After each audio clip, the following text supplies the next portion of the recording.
So yesterday we have already discussed uh, our approaches, like how we are going to uh, implement if one POC is coming in our uh, organization, and that one is related to Azure, and how we are going to choose the Azure component and everything.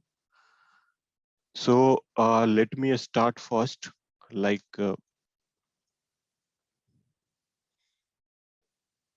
let me quickly go to that our drawing part. So first we are going to tell you like what are the problem statement itself. It is clear uh, because yesterday I have already get lots of vibes from you guys, like how it will be and how it is going to be implemented on high level.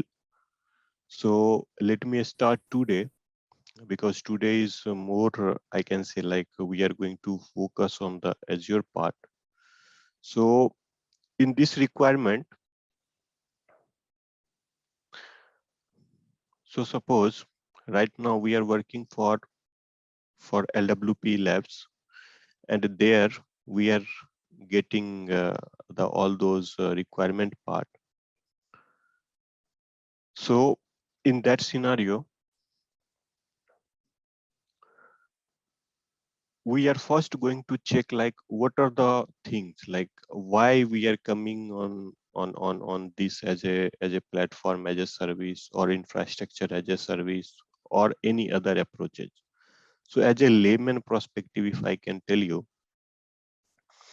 so if I want a application like Flipkart, e or Amazon, or any e-commerce website, then first thing strike in my mind like I need a computer. So I'm going to just draw.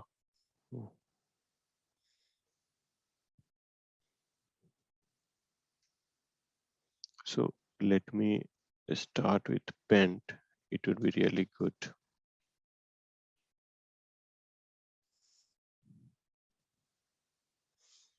So on high level, like if I want to implement anything like e-commerce application or anything, then first I need one server. And server means like nothing but it is a computer. Server required. Now to getting that server, how many options are? So if we are planning to implement e-commerce application, then we first need server. Server means nothing but it's a computer. So in cloud platform, we need all those server. So if I'm coming on the server side, because you guys have some basic idea like okay how we are going to create a server. So there is few option, like I can tell you that option is first we can directly go with all those details, like whatever things required by myself for my project. Like we are going to implement infrastructure as a services, and there we are going to procure everything. And after that we are planning to start like okay, we can go with the second part like as Kubernetes services, Docker. So through that we can also implement it. And in the later of our course curriculum, we are going to implement this Kubernetes and Docker part as well, Kubernetes services. And third and most important part that today we are going to focus, like that we are going to implement the same thing. That one is a PaaS, platform as a services. So on so today we are going to focus on this platform as a services. So quickly I can go with that Azure subscription account, and there I can show you like what are the things is there and how we are going to, if we are coming as a startup, as a freshers, if we are coming to the Azure portal, then it don't feel like you are new. So yesterday we have discussed about when you are coming for 2-day session, then at least you have registered yourself in Azure free account subscription, and you have also uh, registered for Azure DevOps area. So today, whatever project we have discussed today, that already implemented. So I want to first show you like what are the main component, what are things required to implement those things, and after that we are going to the interactive session where you are going to perform the activity and I'm going to just guide you. So let me start the brief overview. Like when you are going to log into this particular subscription, then you can see this screen will be appear. So in this portal, you can see here list of resources. This I can say uh, here, like here, this one is the quick navigation bar. So if you want to quickly check like what are the resources is created here. So if you are going to go to the all resources, then you can see, okay, what are the resources is available, and you can put filter based on uh, your requirement. I can say like sometime it happen, you have lots of project in one subscription. In this scenario, you can see we have created resource group. What is resource group? I'm going to explain you, but on high level, you can put filter based on resource group, based on subscription and a location and all those things. You can put all those filter here. So whatever resource is associated with this particular resource group, if I am putting the filter, then I can put, I can know everything here. Apart from that, if you want to precise, like, okay, what are the app services we are going to use, then you can go via this filter. And function app, what is function app? uh, on the detail session, we are going to go with what is function app and how it is going to be worked. So similar, this one is the I can say like this one is the master navigation bar. Through that we can directly navigate to that particular resources. So now you have created your account and you have fresh landed in this page. Now the question is just started, what you can do. So in scenario like you are planning to buy something in market and you have started to uh, go to just in blank, go to the market or in shopping mall. I can tell you like Big Bazaar or a Spencer or anything. You can just go to that big shop and you don't have any plan or you don't have anything. So in that case, what happened, like you need to go to the each store, and after that you need to just pick your whatever based on your requirement. You have to pick all those things and put in the bucket, and after that the billing part is coming, and then once billing is paid, then that is yours. So similar, when we are planning to come up with this cloud market, then everything is available, but we need to make in a logical way, like how we want, what we want. So for that, there is first part. If you can see here, yesterday we have highlighted one architecture, whatever we have discussed. Based on that, we have highlighted one architecture, like we need app services, application insight, and SQL. And you can see all those are clubbed in one bucket, and that bucket called Azure. So for our understanding purpose, we are putting in a bucket, and that bucket name we are putting in Azure. in similar form, what we are planning to do there, when we are coming, then in the first site, we need to create resource group. And resource group is nothing but it is a logical container. And how it is going to benefit for you? So suppose if you are working in a very big organization, I can say like a organization like Flipkart, I can tell you example of Flipkart or Amazon. So there is lots of section. So if I'm going to tell you, there is lots of section.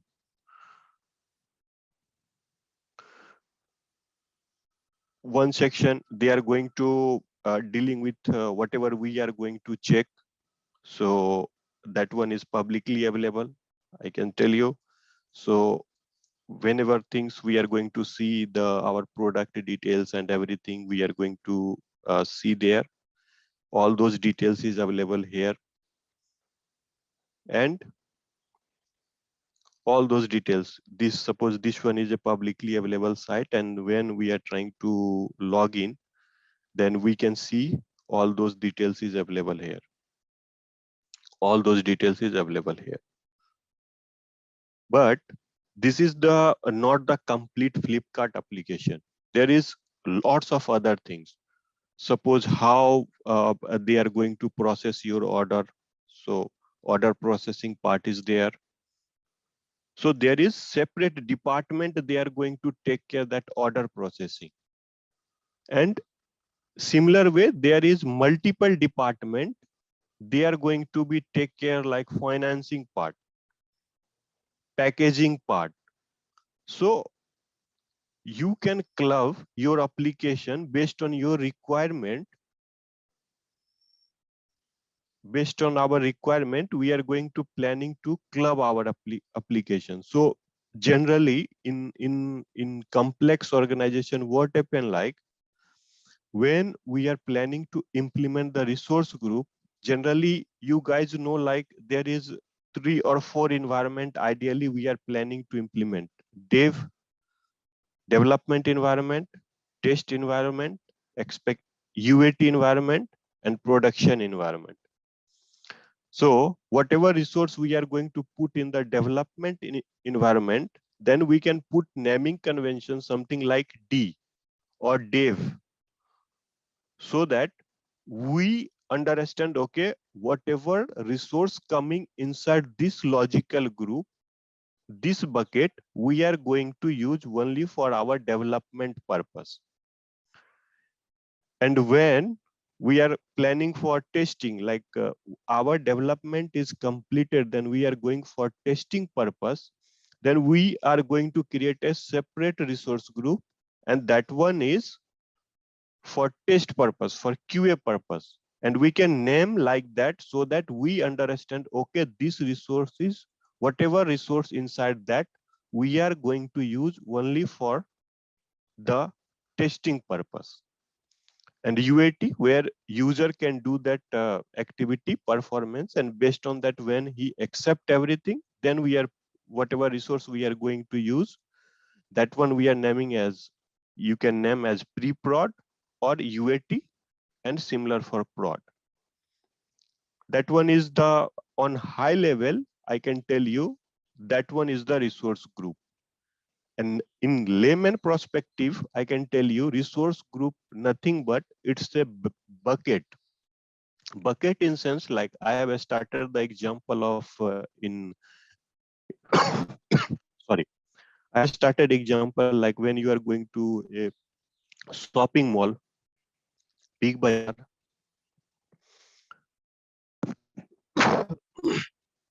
sorry, or a Spencer. There we are going to use our bucket, our own bucket, to carry everything for our own use.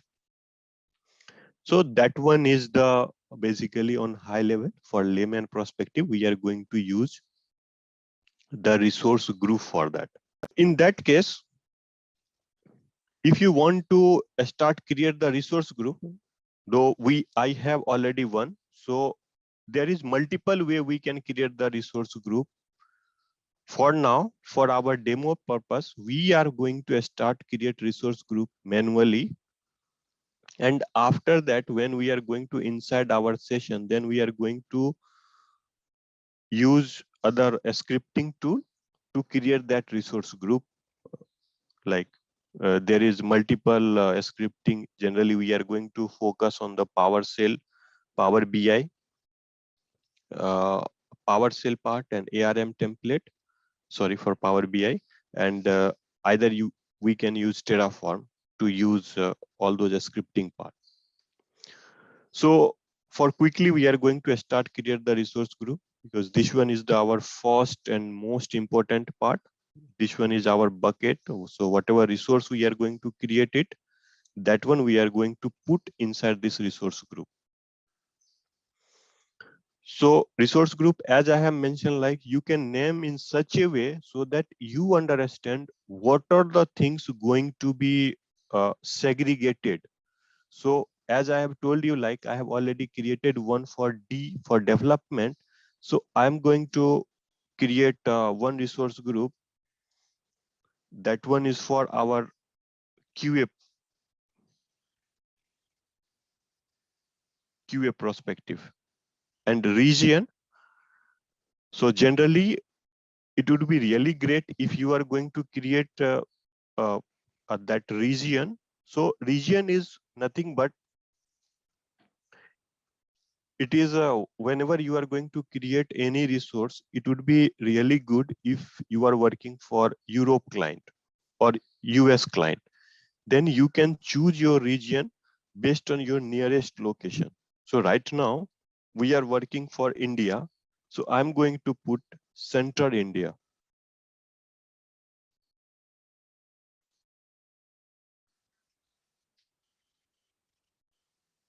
Central India. And there is lots of region. So on high level, I can tell you region, nothing but it is a kind of area where Microsoft provided you the system. System means I can tell you like they are going to, if see, whatever things we are going to do here, somewhere, some system, they are going to create a stuff for us so that we can see all those things.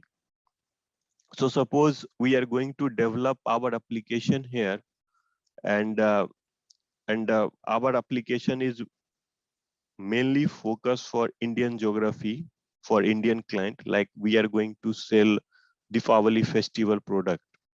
And if we are going to choose our resource group in Europe, and our resources, whatever we are planning, that we are planning to use in Canada region, then the problem is like user, I can say like the problem in that case is the performance of your application. So performance will going to be degraded, because when any user who is browsing your application from India, in that case, what happen? First server going to hit the Canada uh, server, Canada location IP, and after that your page is going to be rendered. So it is little bit time consuming, and if user net is slow, then it will going to be more impactful there. So these are the point when we are going to create the resource group. So ideally, when we are going to start any project, then at least we have some basic idea like, okay, what are the region we are going to choose. Some scenario we are going to work for Europe client, then we are going to choose Europe area. And some client that we are going for US location, then we are going to choose for US location. So we are going to just quickly create here. And once that one is done, then our resource group is created. Now, as we have mentioned here, no, there is not I can say like it's a location, not not a physical data center. Physical data center is a little bit different. Like when it is coming, if you are focused on the data center part, then it is coming on the different perspective. So we are going to tell you in the detail way how data center going to be decided. So for now, on high level, you can understand like, okay, it is only that location, nothing else.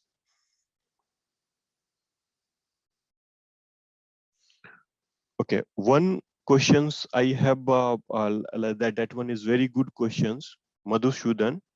Like, can you control visibility security on resource group with members? Yeah, that one is very good questions. Yeah, definitely we are going to like we are going to implement all those things.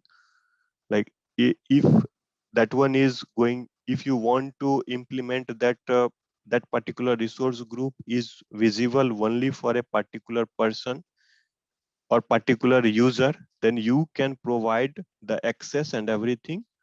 And if you are going to provide the access a particular user, then they are going to see your resource. So generally in a very big project, and how it is going to be, I'm going to show you later. That one is the security control, but for now, yes, we can control everything.